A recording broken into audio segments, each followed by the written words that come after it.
여러분 안녕하세요. 나양철 전도사입니다. 최근 일주일 사이에 광주에 확진자가 60여 명이 되었습니다. 코로나가 발생한 지 이제 6개월 정도 지났는데요. 지금처럼 코로나가 피부에 가깝게 느껴진 때는 없었던 것 같아요. 광주가 큰 위기의 상황이고요. 그래서 많이 걱정이 됩니다. 우리 친구들도 앞으로 2주 정도는 바깥 활동들 조심했으면 좋겠고요. 손도 잘 씻고 마스크도 꼭꼭 쓰고 다녔으면 좋겠습니다. 폭풍이 몰아칠 때는 납작 엎드려서 폭풍이 지나갈 때까지 기다리는 게 지혜이겠죠. 여러분 마스크 꼭 쓰고요. 손 잘 씻고 그렇게 별 탈 없이 건강하게 지금을 잘 넘겼으면 좋겠습니다. 상황이 이렇기 때문에 우리 교회도 2주간 온라인 예배로 드리게 되었어요. 그래서 이번 주 그리고 다음 주는 영상으로 여러분 만나게 되었습니다. 우리가 지난 6월에 예배 같이 드리면서 하나님 나라 그리고 복음에 대해서 계속 이야기를 나누었습니다. 하나님 나라가 뭔지 그리고 우리를 구원하는 복음이 무엇인지 또 지난주에는 하나님 나라의 복음에 대해서도 같이 살펴보았죠. 우리의 영혼 구원만을 위한 복음이 아니라 하나님 나라의 복음, 바로 그것을 지난주에 나눴습니다. 예수님께서 전하신 복음, 그리고 사도들이 전한 복음, 그것은 온 세계의 구원을 위한 하나님의 큰 계획, 그것이 존재하는 것을 전제로 하고 복음이 전해진 거죠. 하나님 나라 복음이란 게 바로 그 원대한 하나님의 계획이 예수님을 통해서 성취되고 있다는 소식입니다. 성경 전체에 기록되어 있는 이 하나님의 원대한 계획, 그리고 세상의 창조로부터 마지막 때의 창조 세계의 완전한 회복까지를 포괄하는 이야기, 오늘부터 시작될 영상에서 이 하나님의 원대한 계획이 성경에 어떻게 담겨 있는지 같이 살펴보려고 해요. 하나님 나라의 관점으로 성경의 전체 스토리를 쭉 볼 텐데요. 여러분은 방구석 1열에서 편안하게 들어주시면 좋겠습니다. 오늘은 모세 오경에 담긴 스토리를 짧게 살펴보겠습니다. 태초에 하나님이 계셨습니다. 하나님은 동물과 식물 그리고 그들이 거주할 땅과 하늘을 창조하셨습니다. 하나님은 그 피조물들을 기뻐하셨고 생육하고 번성하도록 복을 주셨습니다. 하나님은 하나님 자신의 형상으로 인간도 창조하셨죠. 하나님은 인간에게 생육하고 번성하는 복을 또 동일하게 주셨습니다. 그리고 인간에게는 특별히 하나님 자신의 대리자로서 하나님이 지으신 피조 세계를 섬기고 돌보는 역할을 부여하셨습니다.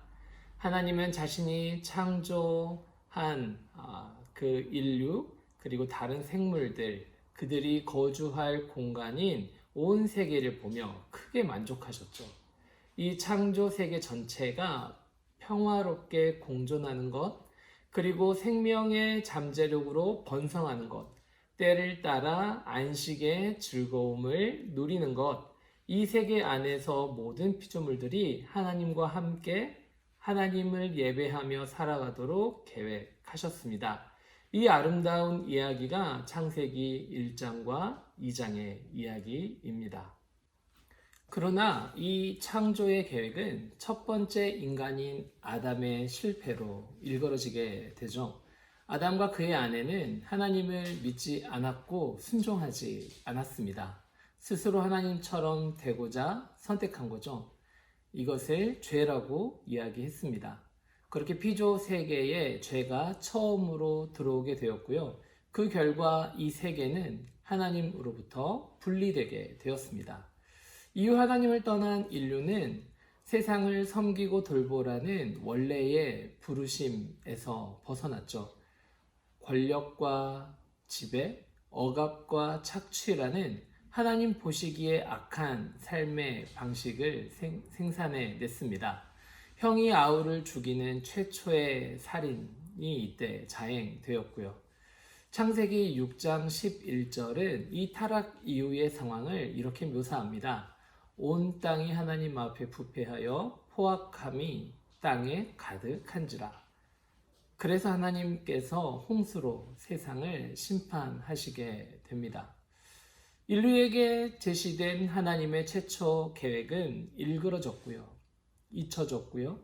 세상에는 바벨탑 건축으로 상징되는 권력 집중, 지배와 억압으로 상징되는 제국의 삶의 방식이 만연하게 되었습니다.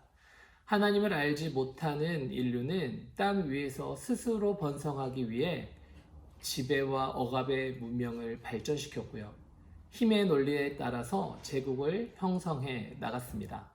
여기까지가 창세기 2장부터 11장까지의 이야기입니다. 이제 우리 모두가 아는 아브라함이 등장합니다. 하나님은 메소포타미아라는 한 제국 도시로부터 아브라함이라는 한 사람과 그의 가족을 선택하시고 불러내십니다. 제국의 확장을 통한 문명의 발전 이야기와는 구별되는 하나님께서 직접 다스리시는 백성의 이야기를 시작하신 거죠. 하나님은 아브라함 가족을 선택하셔서 그들로 한 민족을, 한 국가를 이루게 하십니다. 그들의 모범을 통해서 인류를 향한 하나님의 뜻이 무엇인지 보여주고 싶으셨던 거죠. 창세기 12장에서 하나님은 아브라함과 그의 자손을 통해 땅의 모든 족속이 복을 받을 것이고 최종적으로는 인류와 모든 피조물이 공존하고 번영하게 하실 것이라는 약속을 주셨습니다. 하나님은 타락의 결과로 인간이 형성한 문명에 대비되는 대한 문명을 만들고자 하셨던 거죠. 그 대한 문명의 기초가 각 사람이 하나님을 믿고 하나님과 동행하는 삶이라는 것을 보여주시려고 그 구체적 모델로서 아브라함의 삶을 빚어 가신 것입니다. 하나님은 아브라함과의 언약을 지키시면서 그의 후손인 이스라엘 민족을 통해 자신의 계획을 진행시키셨습니다. 아브라함으로부터 시작해서 그의 아들 이삭과 야곱, 요셉으로 이어지는 이야기, 여기까지가 바로 창세기의 이야기입니다. 하나님은 이집트라는 제국의 억압 속에 있던 이스라엘 민족을 구출하시고 역사 속에서 하나님이 행하시는 구원이 어떤 것인지를 보여주시죠. 그 사건이 바로 출애굽 사건입니다. 출애굽, 애굽을 탈출한 이야기. 하나님은 이 출애굽을 통해 하나님의 통치를 거부하는 인류의 제국 문명이 어떻게 총체적 악을 생산해내는지를 보여주십니다. 또 하나님은 그러한 제국의 억압으로부터 인류를 어떻게 구출하시는지도 보여주시죠. 출애굽 사건은 정치적, 사회적, 경제적 뿐만 아니라 육체적이고 인격적이며 영적인 차원에서 인류를 회복시키는 구원의 모델을 상징합니다. 하나님은 이스라엘과 동행하시며 언약을 맺으셨고요. 율법을 주셨습니다. 그리고 그 율법을 통해 하나님의 성품과 뜻에 기초한 국가를 이루도록 요구하셨습니다. 율법은 하나님의 통치 원리가 힘과 폭력이 아님을 드러내죠. 배제가 아니라 포용이고 정의와 공의에 기반한 나라, 진정한 약자를 위하고 모두가 더불어 함께 공존할 수 있는 나라였습니다. 이스라엘은 하나님의 통치가 실현되는 인류 문명이 어떤 모습이어야 하는지 실제로 보여주어야 했던 것이죠. 율법에는 특히 50년마다 토지를 재분배하는 희년법이 존재했습니다. 50년이 지나면 토지를 본래 주인에게 돌려주는 거예요. 이러한 희년 공동체를 사회의 기본 단위로 삼고 사회적 연대를 통해서 약자를 보호하고자 했던 거죠. 소수 특권층의 권력과 부가 집중되는 것을 막아줌으로써 공존과 번영이라는 선을 이루게 하는 겁니다. 하나님은 이러한 공의로운 율법 위에 한 나라를 세우심으로써 세상의 여러 민족과 나라의 모범을 보이도록 하셨습니다. 그리고 그들을 통해 온 인류를 하나님께로 이끌도록 매력적인 모델로 이스라엘이라는 국가를 삼고자 하셨던 거죠. 여러분, 여기까지의 이야기가 모세오경의 스토리입니다. 이제 왕정시대로 접어들고요. 그리고 이스라엘이 바벨론의 포로가 되는 이야기가 이어지는데요. 이 이야기는 다음 주에 같이 살펴보도록 하겠습니다.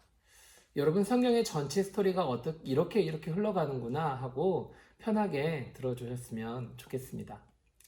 여러분, 주일 아침 9시 다일교회 유튜브 채널에 들어가셔서 실시간 온라인 예배 꼭 드려주시고요. 코로나로 인해서 혼란스럽고 또 여러 가지로 어려운 상황이지만 하나님께서 여러분 한 사람 한 사람과 늘 함께 하신다는 사실 잊지 않고 마음 든든하게 지금을 잘 보냈으면 좋겠습니다. 저와 선생님들 모두 여러분들을 위해서 기도하겠습니다. 다들 힘내세요.